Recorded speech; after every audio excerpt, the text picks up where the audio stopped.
What's going on, people? Happy hump day to you all. It's Don Chucky here with a late night recording of Porch Rants due to some unforeseen circumstances. Unfortunately, I do apologize. This will be abbreviated to where I'm going to go over the most painstaking, interesting news possible through the NFL, my week picks, and other things, including the baseball playoffs, the AP College Poll, and of course, we're going to celebrate. Hump day! Yeah! So I want you all to sit back, relax. We're going to fly through this. I do apologize again. I will be streaming on Friday. I don't know what yet. Probably some spooky game or something. It just depends on my mood exactly. Or I could just do Destiny 2's Festival of the Lost, because that did start. We're going to touch on that a little bit with some things that they added to the game for Halloween, which I'm very excited about. Hope you're all doing well. As always, we start with NFL COVID news. All right. Jackson Carmine and Samaje Perine of the Bengals put on COVID list. Cardinals, Chandler Jones put on the list. Eagles, Dallas Goedert put on the list. Brett Kern from the Titans, he's the punter, put on the list. That's all the COVID news for the moment, which isn't bad. Week 5 was a great week for me in the NFL. I picked 13 games correctly out of 16, which is the best I've done so far. I've had 2 weeks in a row where I did 12. So now we've done 13-3. We are 51-29 total with our picks, which, I mean, honestly, that's astounding. I am super happy about that. I would love, absolutely love, to keep calling these games correctly. That's what we want to do. We want to have a big percentage of correct games, basically just so everybody will be surprised and happy and understand that we mean business when we pick football games. All right, so what did I call correctly and what was wrong? First, the Cowboys destroyed the Giants, absolutely dismembered them. It wasn't even fair what they did to the Giants, to be honest with you. It was bad, and personally, I'm not surprised. The Giants suck, and it really didn't help when Daniel Jones got hurt and Saquon Barkley got hurt. Like, he just knew the game was over. Like, it was over before then, but still not good at all. Cardinals stay undefeated against the 49ers. I called that. I thought it was going to be a closer game, but then I realized that the rookie quarterback was starting and he hurt himself. Garoppolo should be back, but I'm not positive. Cardinals look good. Cardinals look like they might be able to win a few more games before they have to really worry about keeping that perfect record. Their next task is the Browns. I mean, they could easily lose that game, but they should win. Honestly, they should beat the Browns, beat the Texans, and then facing the Packers is going to be a tough task. We'll go over that, though, in a little bit, obviously, because that's something big to go over. And then lastly, the Bills put Mahomes and the Chiefs in a really bad spot. If you watch that Sunday Night Football game, oh my God. The Bills just gave it to the Chiefs. It was bad. I think the Bills are like the new kings of the AFC. It's crazy. Absolutely f***ing crazy. I know there was a little bit of a rain delay. I know the score doesn't really tell the whole tale. 38-20. But I mean, look at the box score real quick because I love to break things down. Josh Allen only threw 26 passes for 315 yards total, 3 touchdowns, no picks, no sacks. Mahomes was picked twice and sacked twice, which is terrible, and he threw 54 times. That's not how you win football games. I mean, anybody can tell you that. Doesn't matter if you're Pat Mahomes or Tom Brady or Peyton Manning. You don't want to throw the ball 50 times in a game unless you have to. You know, and it's bad when that kind of shit happens. You know, Buffalo recovered 2 fumbles. Kansas City fumbled and lost both of them. Kansas City just did not look good at all. Their defense looks bad. Their offense doesn't look like it's clicking. You know, I mean, of course, they've got great weapons. And, I mean, I'm going to get into their next matchup, which is with Washington. And I'm going to talk about how, like, you know, I don't think that it's going to matter, you know, who they're playing. I think that the Chiefs are going to run over Washington. I would be shocked if we were competitive with them. And it's just because the Chiefs are a different class of team. You have to understand that. While Washington isn't terrible, they're not the bottom of the barrel. They're not great. They're not doing enough. And we'll talk about that again, as always. But I want to go over what I got right. Now, what I got wrong. Fine. You know what? Broncos. They were a fluky type of pick. They have lost so many games in a row now. I'm just like, I'm done with them. I don't know. I can't do it right now. I'm not dealing with it. The Raiders are the same. They don't look good. And I mean, with the drama that just came out that we're going to talk about here shortly, ew is all I got to say. Bad vibes. Very bad vibes. Bad things are coming in the NFL for a couple people, and who knows, it might even be really bad for the Washington football team. It's been bad for the Raiders so far. And then lastly, finally, the Panthers have also been fluky. I don't know how they lost to the Eagles. I'm sorry. The Eagles are not that good. They are not that good. Say it with me, people. They are not that good. They're good enough to win a couple games, but I thought the Panthers had more to them. They lost to Dallas, and then now they lost to Philly. I don't know what's next exactly, but I don't like it. I'm not a fan. We are not interested. All right, opinion time. How long will the Cardinals stay undefeated? In my humble opinion, which is my own opinion, if I look at their schedule, their next loss might be against the Packers, which is 2 weeks away. They should beat the Browns. They should beat the Texans. They might lose to the Packers. If they don't lose to the Packers somehow, then I don't see them losing until maybe they face Seattle if Russell Wilson is back from his injury. Because he had like that finger sprain or whatever, didn't he? Like something happened. Most of these games for the Cardinals are winnable. I mean, the toughest teams they face are the Seahawks, the Cowboys, the Rams, the Niners, and the Packers. They could easily win a lot of these games too. Like, no disrespect. But it's, they're looking pretty good with their schedule right now. We'll see what happens though. It's a tough buy-in for me to say that they're going to go undefeated the entire season. I don't think so, but we'll see. Teams that are really showing their true colors, finding ways to lose. I mean, Detroit, come on. What are you doing? You lost to another field goal right before the end of the game to the Vikings. You had a chance to win that game. The coach was crying. I don't want to hear from any Detroit fans about what's going on in Washington when Detroit can't buy a fucking win to save their goddamn life. Can't buy a fucking win. They got beaten by the Niners when they had a chance to win that game in the week 1. They were demolished by the Packers. They barely lost to the Ravens, that field goal, record-breaking field goal. I still can't believe they lost to the Bears with their rookie quarterback starting his first game. That is definitely, that shouldn't have happened. And then losing to the Vikings with another field goal. Just like, ugh. Can they beat the Bengals? No, I don't think so. Rams, no. Eagles, no. Steelers, no. Browns, maybe. Bears, I mean, they didn't win the first time. Who else are they going to maybe beat? The Falcons? They might win one game this year, which is really sad. But will the Jaguars win any games? Who knows? I have no idea. It's going to be interesting to find out what they do, but I don't see it. Sorry. I'm sorry. Jaguars look terrible too. They find ways to lose games. Houston's finding ways to lose games. They had a chance to beat the Patriots, and they fucking blew it. You can't do that. Not against the Patriots. I don't care if Brady's the quarterback or not. You can't let them win. Sorry. Cowboys look good. How good do we think they are against the cream of the crop in the NFC? So if we compare Dallas, we're going to quickly compare Dallas to the other teams in the NFC. Okay, the best teams, obviously. Mind you, Dallas is 4-1 in the division. They haven't run away with it yet, but they're looking good. Packers. I mean, same thing. Packers look really good. Packers are scoring a lot of points, allowing a little bit more than Dallas is. Tampa Bay looks really good. Cardinals look great. Rams, good. Dallas is on their way to winning the division, which I hate. I hate Dallas, but that's life. And then Dallas is on their way to at least winning a playoff game, depending on who they face.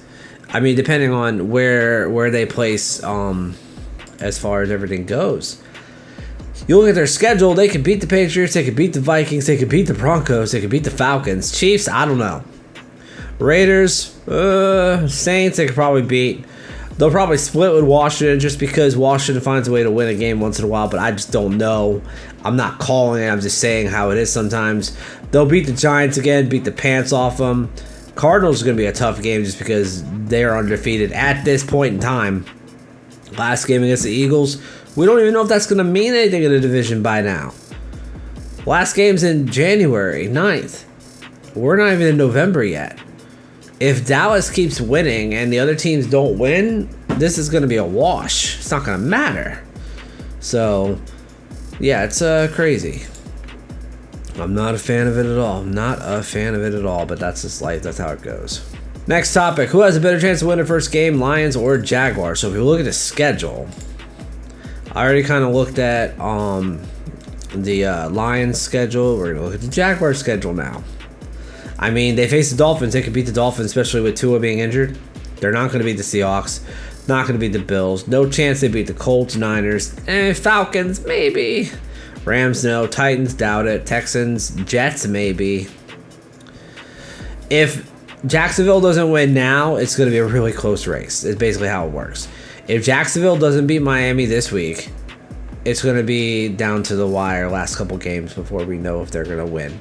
It'll be interesting if we had two 0-win teams. Have we ever had more than one 0-win team in the NFL at the same time? I don't even know.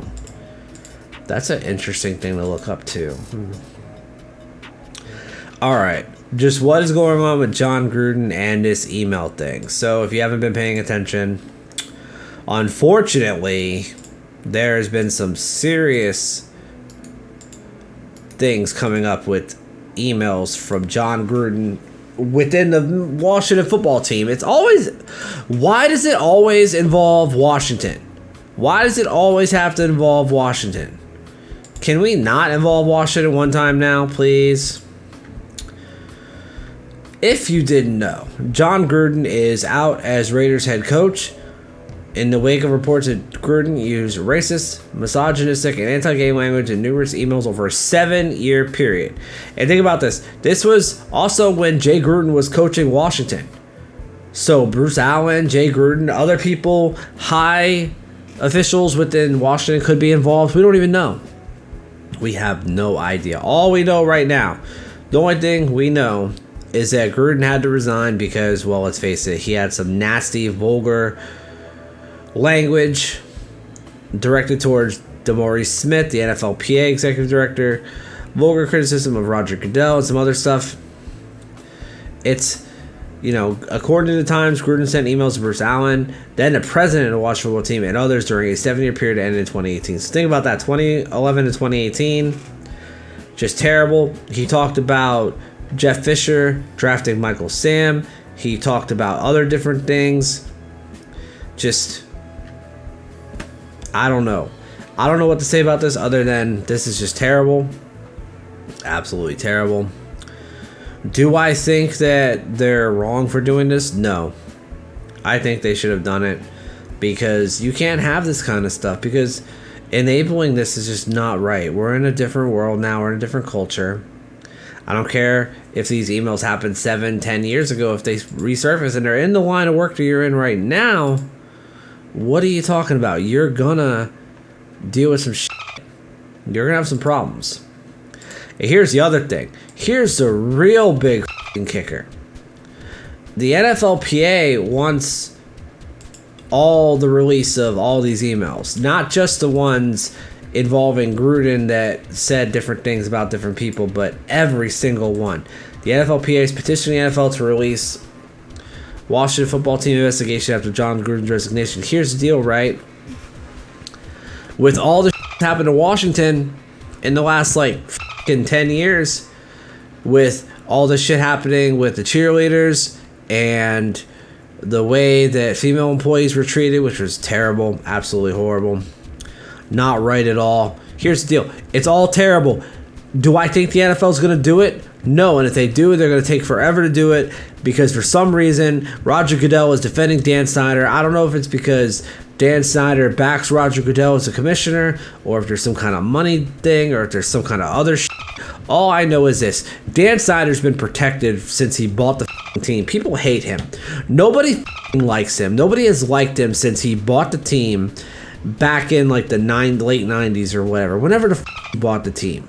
I don't remember. I was a kid.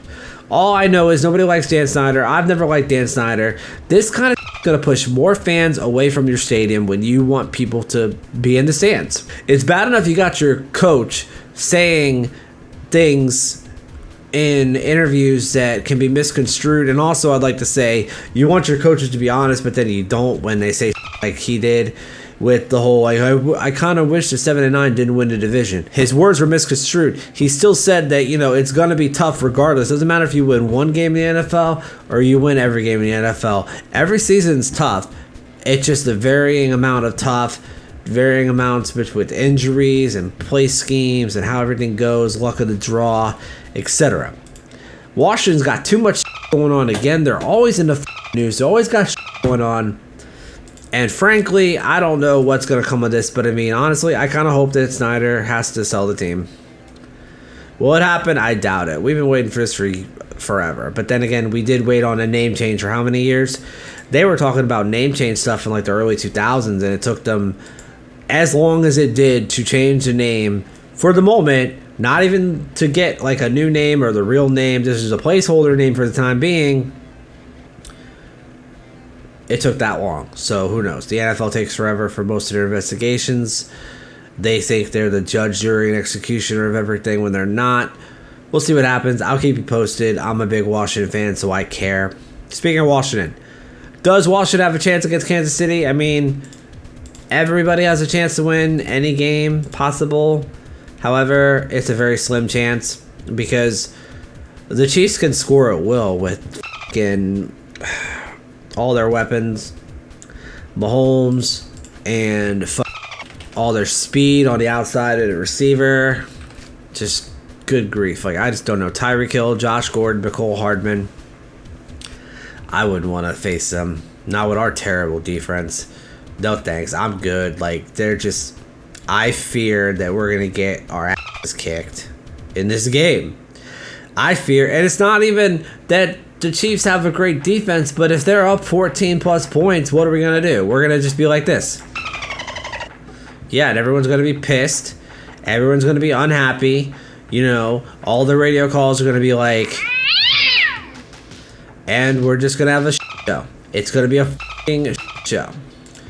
Washington has to get through facing the Chiefs at 2-3. And then they have to go to the Packers, and then they face the Broncos. Can they beat the Broncos? Yeah. Will they? I don't know. I don't think we're going to beat the Packers, though. I really don't think so. So we might be 3-5 by the end of this stretch. Then we face the Bucs, Panthers, Seahawks, and Raiders. I don't know how many of those we can win. Maybe two. So we're 2-2. Then we face the Cowboys twice, the Eagles twice, and the Giants once. It's just going to be tough. It's a tough schedule for Washington this year. And I just don't know what they're going to do. Heineke can play his ass off, but is he the leader of the team for years to come, or is he the bridge? We don't know yet. I think he's more of a bridge. I think he could be our starter for a few years while we look for that rookie quarterback, but who knows. Speaking of Heineke, it's time for the Washington Review. We are going to review what happened in Washington in the last game where we blew it facing the Saints. I'm sorry. We blew it against the Saints. I don't give a f*** what people say. We blew it. It was a bad game.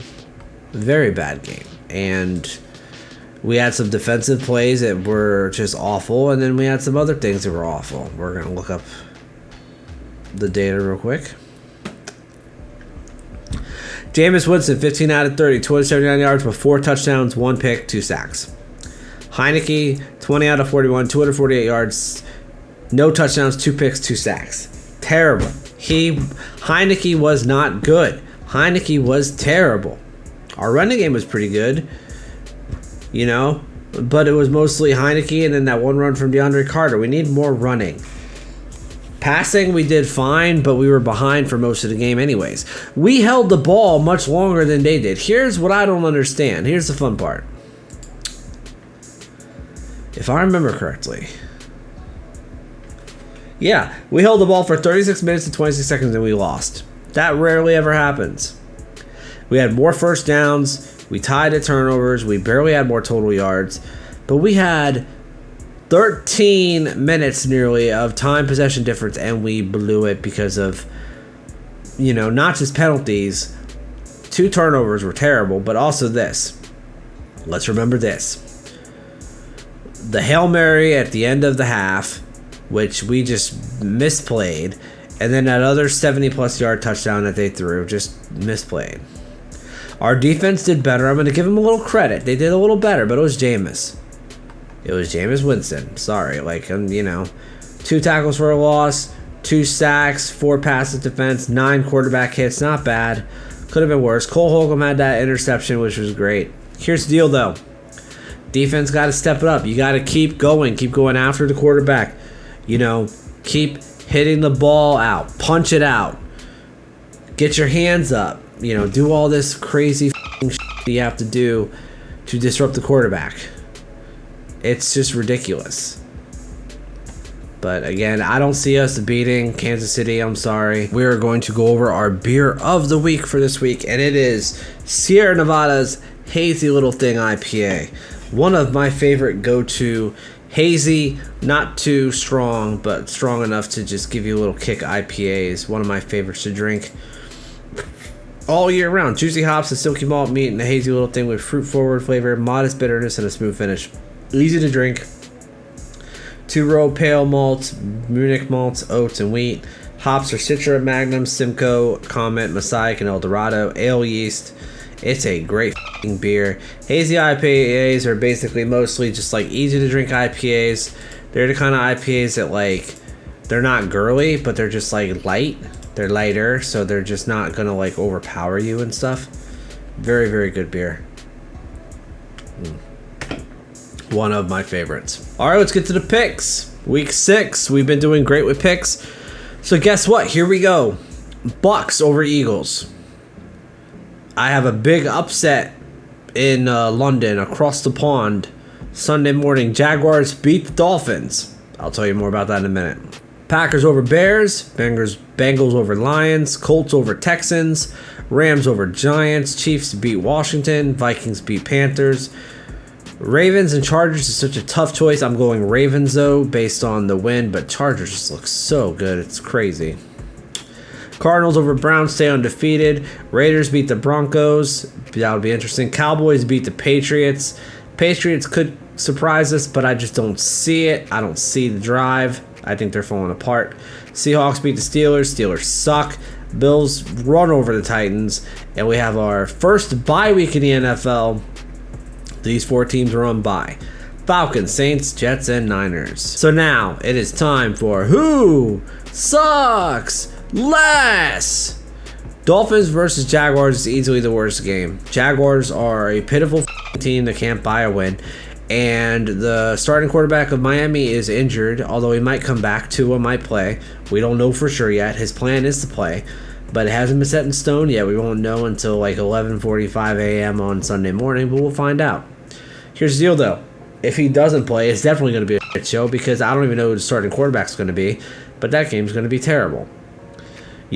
Jaguars can't buy a win. Dolphins have lost 4 straight after barely beating New England week 1. So, yeah. Let me be the first one to tell you that game is a snooze fest, and I wouldn't watch it if you paid me. All right, it's time for the AP poll. Top 25 in college as of this coming week. Number 1, Georgia. Number 2, Iowa. Number 3, Cincinnati. Oklahoma. Number 4. Number 5 is Roll Tide. How the mighty have fallen. 6 is Ohio State. Penn State is 7. Michigan's 8. Oregon's 9. Michigan State's 10. Kentucky's 11. Oklahoma State's 12. Mississippi's 13. Notre Dame is 14. Coastal Carolina is 15. Wake Forest is 16. Arkansas is 17. Arizona State is 18. BYU is 19. Florida is 20. Texas A&M is 21. NC State is 22. Southern Methodist is 23. San Diego State is 24. And Texas is 25. All right, if you didn't know, MLB playoffs are going on right now. The Red Sox beat the Rays in the AL Division Series 3-1. After they also beat the Yankees in a wild card game, which is funny. The Astros beat the White Sox in their game, so now it is Boston versus Houston. I don't like Houston. I'm not a big fan of Boston, so I'm kind of not sure who I want to root for. But if I had to choose who I think is going to win, I think Boston's going to win. Boston definitely has a big advantage in this, but I mean, we'll see. You know, I just don't see Houston doing it, but that's just me. So the Braves beat the Brewers, and now they're waiting on Game 5, which is tomorrow on TBS between the Dodgers and the Giants, tied at 2-2. I can't wait for that.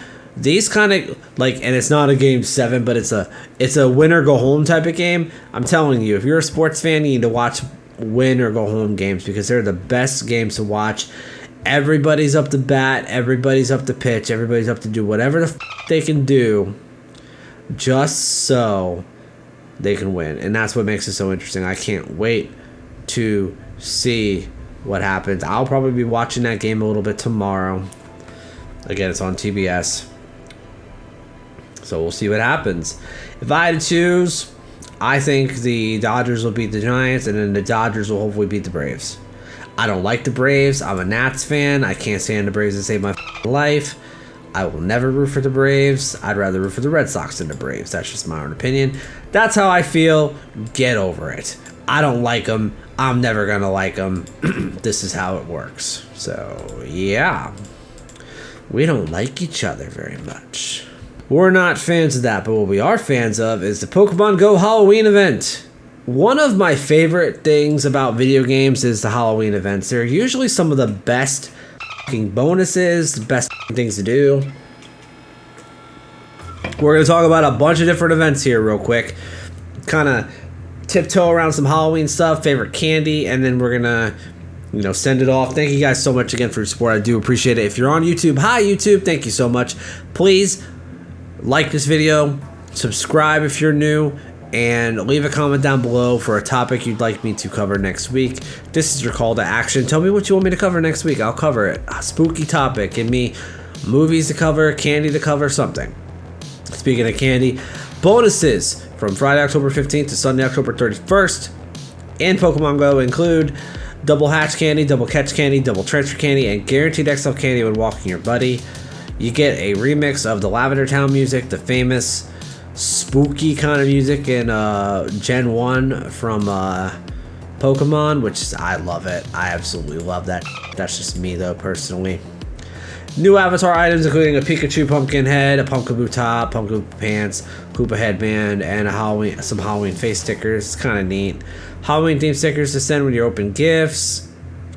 Spooky bundles where they change up some of the stuff. First release for the event is going to be Galarian Slowking. He starts, when the event starts, to evolve Galarian Slowpoke into Slowking, you have to have him as your buddy and catch 30 Psychic Pokemon. So, no big deal. Part 1 from the 15th of October to the 22nd, you've got certain Pokemon that'll be in the wild, including Pikachu, Piplup, and Drifbloom. Raid and Research only will be wearing Halloween Mischief-themed costumes. So you've got Pikachu Shiny, Zubat Shiny, Ghastly Shiny, Drowsy Shiny, Spinarak New Shiny, Mischievous Shiny, Shuppet Shiny, Piplup Shiny, Stunky No Shiny, Woobat Shiny, Yamask Shiny, Gothita No Shiny.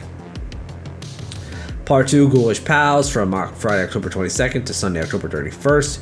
You have Pikachu Shiny, Ghastly Shiny, Haunter No Shiny, Mischievous Shiny, Shuppet Shiny, Piplup Shiny, Purloin No Shiny, Yamask Shiny, Litwick No Shiny, Phantump and Pumpkaboo No Shinies. Phantump evolves into Trevenant, Pumpkaboo evolves into Gourgeist, fun stuff. Eggs, special 7-kilometer eggs will include Spinarak, which is the new shiny, Mischievous, which has a shiny, Shuppet has a shiny. The rest don't have shinies, but you got Chingling, which is Baby Chimecho, Galarian Yamask, which is very rare, Litwick, and Golett. Part 2 eggs are very similar. It's going to be Spinarak, Mischievous, Shuppet, Galarian Yamask, Litwick, Golett, and Phantump. Spinarak, Mischievous, and Shuppet are the only ones with the shiny. If you like to raid, you can get Galarian Slowpoke, Murkrow, Scraggy, Yamask, or Esper in 1-star raids. Murkrow and Yamask are the shinies. 3-star raids, Alolan Raichu, Sableye, Banette, and Drifblim. Alolan Raichu, Sableye, and Drifblim are the shinies. Giratina Alter Form is a 5-star. Mega Raids is Mega Gengar. Part 2 of the raids, Murkrow, Yamask, Galarian Yamask, Phantom, and Pumpkaboo. Murkrow, Yamask are the shinies. Alolan Marowak, Banette, Drifblim, and Lampent are 3-star raids. Alolan Marowak and Lampent will be... Well, no. Alolan Marowak and Drifblim will be shiny. Darkrai will be appearing at Razor in this time. And then Mega Absol, which is a Fairy Dark Pokemon, will be very interesting. So have to deal with Saturday, October 30th to Sunday, October 31st. There'll be a Halloween Mischief Special Raid weekend where you have more encounters with Mega Absol and Darkrai, which is cool. Special research story to learn more about Yamask. I'm sure there's going to be some bull where you catch Yamask and Galarian Yamask. Time research will be able to focus on participating in the Halloween Cup, which, ew, I don't really like that. In my own opinion. The next season of Mischief Special Research will unlock during Friday, October 15th to the 22nd. You're going to want to complete this because you'll gain access to a special event at the end of the season. It might have something to do with Hoopa. It involves Slowking a little bit. There's some field research tasks. We don't know what they all are yet, but we'll find out soon. Involving different Pokemon such as Pikachu, Zubat, Drowsy, Spinarak, Drifblim, Woobat, Galarian Yamask, and Gothita. Again, the new shiny is Spinarak and Ariados. And the one other thing I wanted to mention is that there's going to be a size mechanic challenge where Pumpkaboo and Gourgeist are going to have like sizes you have to catch with a Pokemon challenge. I don't know what the collection challenge is going to entail yet, but we'll see. It's going to be cool. I'm excited. I'm always interested in that stuff. That's just my opinion. So that's what's going on Pokemon Go. Now we're going to talk a little bit about Destiny. Destiny just released their Festival of the Lost event, which is pretty cool. I'm very excited about it. Excuse me. The big thing is the Dino Armor, which is really cool. The Haunted Lost Sectors with the bosses seem kind of cool, where you have capture points. It's a little grindy because you have to get these pages for these lore and other items. You collect candy when you do events. There's a lot of work to do, but you have a few weeks to do it, which is good. Here's the thing though. A lot of people are really upset because Destiny 2 just announced that they're vaulting Forsaken in the campaign. They're vaulting Tangled Shore. And a lot of people are mad about it because, well, that's paid content. But here's the problem. What are you supposed to do? Destiny 2 is an old game. It's been around since like 2014, 2015 or whatever. Been out a long time. What are you supposed to do with this old game if you cannot, and I do mean cannot, add stuff to the game without deleting it? I mean, you do realize that we're going to get a new raid, a new dungeon soon. We're going to get the 30th anniversary stuff. We're going to get the Witch Queen, which is going to be huge. So, I mean, Forsaken's had its time in the sun. It was a great campaign. It was a great story in general. Honestly, a big turning point in general for Destiny, in my opinion, because with the spoiler alert, one of our favorite characters dying, all I have to say is, you know, it really hit me hard being a hunter main, but still, I lived, I survived. It doesn't bother me too much. I know it bothers a lot of other people. That's fine. I understand. Put the campaign on sale for right now and then make it free later. That's what you should do. We'll see what happens. I know that they said that the campaign is going to be free for the last couple months. Excuse me, my nose itches a little bit. But Halloween events are popping up everywhere. You know, Madden's Most Feared is coming out soon. If you've never played Most Feared, basically they have these scary players that strike fear into hearts of different people. There's usually like scary strong, scary fast, scary smart, scary whatever. Scary tall, maybe, something like that. It's a scary players like Ray Lewis, players like Ed Reed, players that scare the shit out of you, players that you don't want to mess with. This event should be coming out around Friday. We'll have more information later, and I'll probably break it down a little more. But it's usually a fun event. Apex has their little Halloween event that I've played a few times. Call of Duty should have a Halloween event too, I'm sure. I know they're dropping their anti-cheat. Again, they're doing a new anti-cheat soon. That's going to be interesting. We'll see how that goes. All I can say is, if you are playing a game right now that has Halloween events in it, you're probably having a lot of fun. Because Halloween events just seem to be some of the best events out of all the games. I don't know why. I'm not sure. I think they are some of the best. Pokemon Go really puts on a show with their Halloween event. Destiny does a pretty good job too. And some other games do a really good job. But that's it, everybody. I love you guys to pieces. Thank you guys so much. If you're watching this on YouTube, please feel free to subscribe to my channel. Like and comment below your favorite Halloween candy or favorite Halloween movie.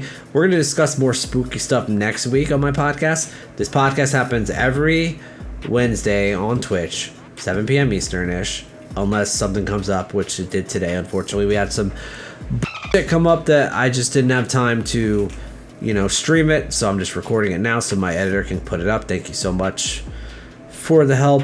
We'll be back streaming on Friday evening with some spooky stuff. I don't know what yet exactly, but we'll decide later. Thank you guys so much. Love you. And I will see you on Friday. Have a good one. Peace.